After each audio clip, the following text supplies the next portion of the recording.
Hello बच्चों, मैं आप लोगों को ऑनलाइन के द्वारा class 7 English medium chapter number 8 जो लेसन नंबर नाम है पास्ट टेंस।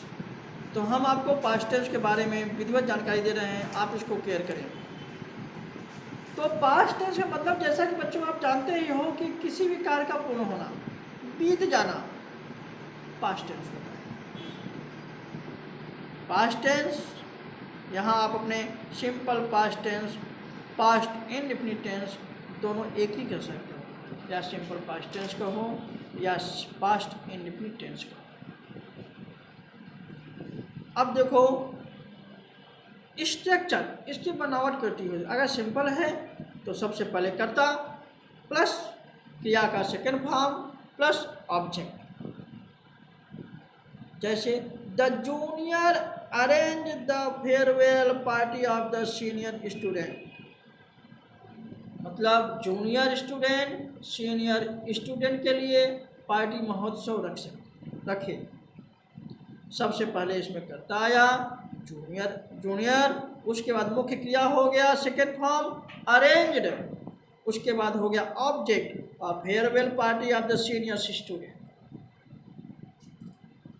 सीनियर स्टूडेंट के लिए जूनियर जो है फेयरवेल मीटिंग पार्टी अरेंज करते हैं। नेगेटिव के लिए कर्ता के बाद हम डिड नॉट का प्रयोग करते हैं। इंट्रोगेटिव के लिए इंट्रोगेटिव बेटा दो प्रकार का होता है। पहले तो क्या शब्द से शुरुआत होता है। अगर कोई वाक्य क्या शब्द से शुरुआत होता है बच्चों, तो उससे सबसे पहले हम डिड का प्रयोग करते हैं, उसके बाद कर्ता, उसके बाद क्रिया का फर्स्ट फॉर्म, उसके बाद ऑब्जेक्ट। और अगर वही कोई प्रश्नवाचक शब्द वाक्य के बीच में आ जाए तो सबसे पहले उसकी स्पेलिंग प्लस सहायक क्रिया प्लस कर्ता प्लस क्रिया का फर्स्ट फॉर्म, अंत में कर्म आदि का प्रयोग करते हैं। अब हम पेज नंबर 59 पे चल रहे हैं बच्चों। इसमें देखते हैं past continuous tense. Past continuous बच्चों, इसका हेल्पिंग वर्ब है वाज और वेयर। वाज जो है ओनली आई कर्ता के साथ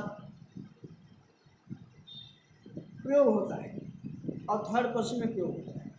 सबसे पहले कर्ता सब्जेक्ट प्लस सहायक क्रिया वारवेयर प्लस क्रिया का फोर्थ फॉर्म। फोर्थ फॉर्म का मतलब बच्चे मुख्य क्रिया में आईएनजी को जोड़ देना, वह क्रिया का फोर्थ फॉर्म बन जाता है। जैसे गो मतलब जाना हो गया, यह फर्स्ट फॉर्म हो गया। अब हम इसमें आईएनजी जोड़ देंगे तो गोइंग हो जाएगा, मतलब क्रिया का चौथा फॉर्म गोइंग कहलाता है। नेगेटिव है सहायक क्रिया के बाद नॉट लगाते हैं। और इंट्रोगेटिव है अगर क्या शब्द से शुरुआत हुआ है तो वहाँ पे वाज या वेयर कर्ता के अनुसार पहले लगाते हैं, उसके बाद कर्ता होता है, उसके बाद मुख्य क्रिया के फर्स्ट फॉर्म होता है, उसके बाद आईएनजी जोड़ के अंत में कर्म आदि का प्रयोग किया जाता है। जैसे what was she preparing for, वह क्या तैयार कर रही है, वह क्या तैयार कर रही है। तो यहाँ पे सबसे पहले कर्ता, मुख्य क्रिया का चौथा फॉर्म, ऑब्जेक्ट और प्लस अंत में, और क्वेश्चन मार्क में बच्चों अंत में क्वेश्चन मार्क लगाना ना भूलें। अब हम चलते हैं the past perfect tense. The past perfect tense में बच्चों ध्यान देते हैं, इसमें हम पेज नंबर 60। अगर यह सिंपल है तो सबसे पहले कर्ता प्लस सहायक क्रिया हेड प्लस क्रिया का थर्ड फॉर्म प्लस ऑब्जेक्ट। इसका एक एग्जाम्पल देता हूं मैं आप लोग को, जो आपके बुक में दिखाया जा रहा है। You had played the game, तुम खेल खेले थे। खेल हो गया बेटा गेम, खेलना हो गया प्लेड, हेड जो हो गया हेल्पिंग वर्ब। और इसमें बच्चों एक बार सबसे बड़ी बात ध्यान देना कि इसकी सहायक क्रिया है और क्रिया जो है बीत चुकी है। तुम खेल खेले थे, नेगेटिव बनाना है सहायक क्रिया के बाद नॉट। अगर सेंटेंस क्या शब्द से शुरुआत हुआ है तो वहाँ पे हेड को पहले हम लिखेंगे। अगर वही सेंटेंस में क्या क्या कौन कैसे वाक्य के बीच में आता है, सबसे पहले उसकी स्पेलिंग, उसके बाद सहायक क्रिया, उसके बाद कर्ता, उसके बाद मुख्य क्रिया का थर्ड भाग। अब हम यहाँ पे थोड़ा सा ज्ञान की बातें करते हैं। We use the past perfect tense. हम पास्ट परफेक्ट टेंस में कैसे यूज करते हैं?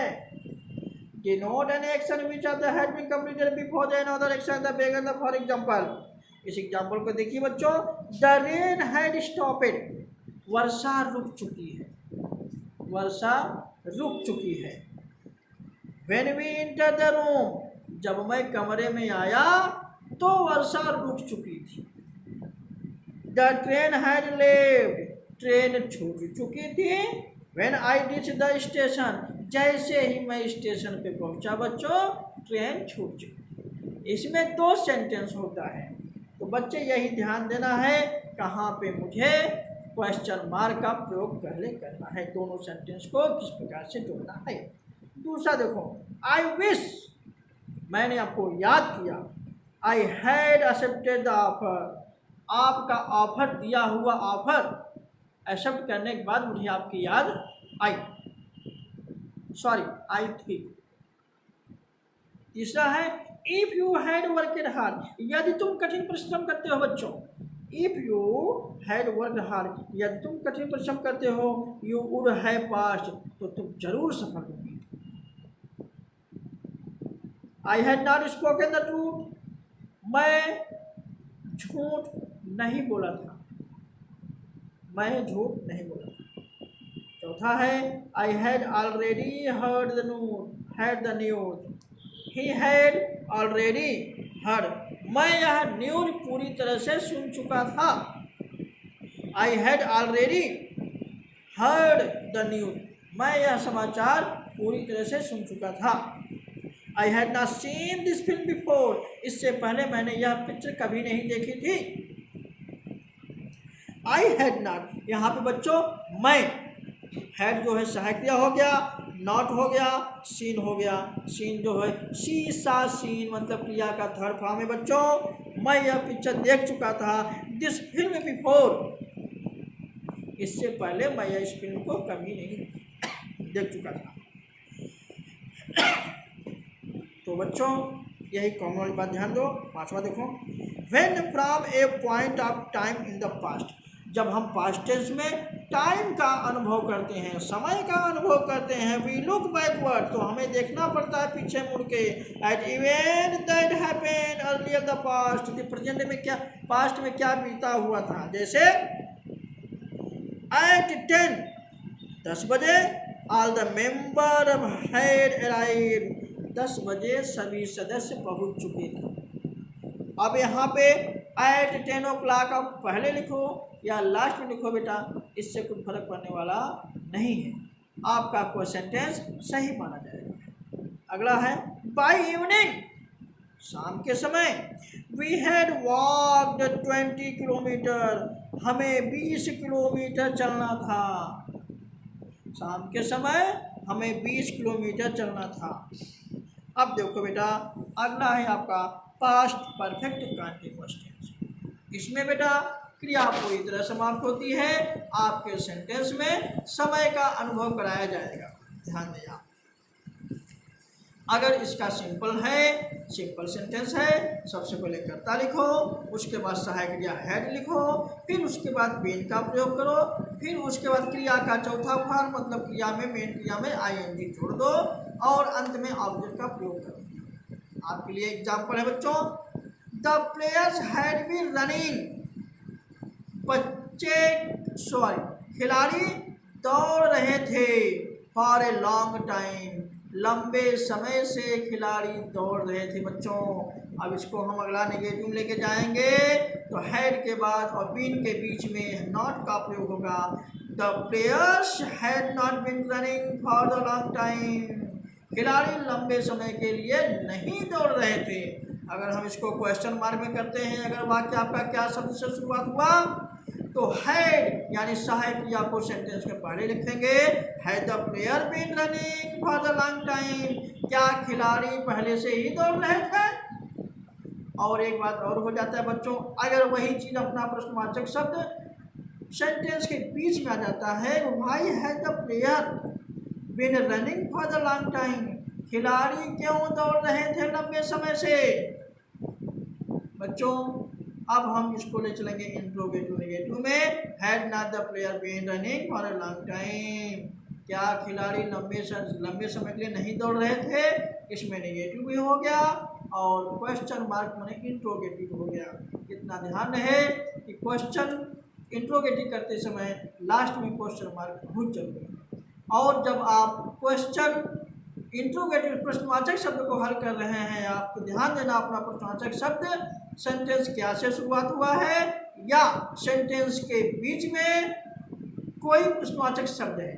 अगर कोई प्रश्नवाचक शब्द है तो सबसे पहले उसकी मीनिंग, उसके बाद सहायक क्रिया, उसके बाद कर्ता, उसके बाद अब सब्जेक्ट का प्रयोग करें। इस प्रकार से बच्चों आपका चैप्टर क्लास 7 का 8वां लेसन जो है कंप्लीट हो गया। अब रही बात उसकी रिवाइज, बच्चों आप लोग उसको रिवाइज कीजिए। आपको जो भी समस्या हो हमको आप व्हाट्सएप भेजें और जो कुछ सहायता हो सकता है आधुनिक के ज़माने में आप भेज सकते हो। हम अगले वीडियो में इसका एक्सरसाइज आप लोगों से रूबरू होते हैं। Thank you.